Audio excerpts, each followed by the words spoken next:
খুন্তি দাদুর আপেলের চপ। একবারের কথা, এক গ্রামে থাকতেন এক অদ্ভুত রকমের বুড়ো, সবাই তাকে ডাকত খুন্তি দাদু। নাম খুন্তি দাদু হওয়ার কারণ, তিনি সব কিছু খুন্তি দিয়েই করেন। ভাত দিন, ডাল দিন, এমনকি চান করেন, তাও খুন্তি নিয়ে। একদিন দাদুর মাথায় এল এক দারুণ বুদ্ধি। বললেন, আজ আমি আপেল দিয়ে চপ বানাবো। পাশের বৌদি শুনে হেসে কুটি কুটি। আপেল আর চপ, দাদা, ওটা কি আবার হয় নাকি? খুন্তি দাদু গম্ভীর মুখে বললেন, যদি বেগুন দিয়ে চপ হয়, যদি কলা দিয়ে চপ হয়, তবে আপেল দোষটা কি? এবার শুরু হলো তার চপ তৈরির অভিযান। Dash dash dash.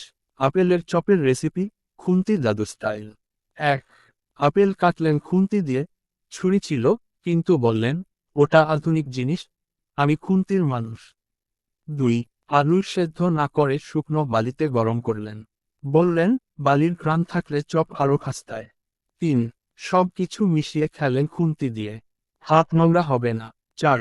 ভাজার সময় খুন্তি দিয়ে উল্টাতে গিয়ে সব চপ বাইরের মাঠে ছুঁড়ে ফেললেন। গায়ের ছেলেপুলে ছুটে গিয়ে বলল, ও দাদু, আপেলের চপ খেলাম, মনে হচ্ছিল চপ খাচ্ছি না, পায়েসের পকোড়া। খুন্তি দাদু বললেন, এই হলো ভবিষ্যতের ফিউশন খাবার।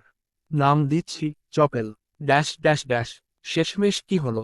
গ্রামে এখন চপেল দিবস হয় প্রতি বছর। দাদুকে সবাই এখন শুধু খুন্তি দাদু নয়, ডাকে চপ ইনভেন্টর দাদু। আর খুন্তি, সেটা এখনো তার হাতে। বলেন, জগৎটা এক বিশাল খুন্তি, শুধু ভালো করে নাড়তে জানতে হয়।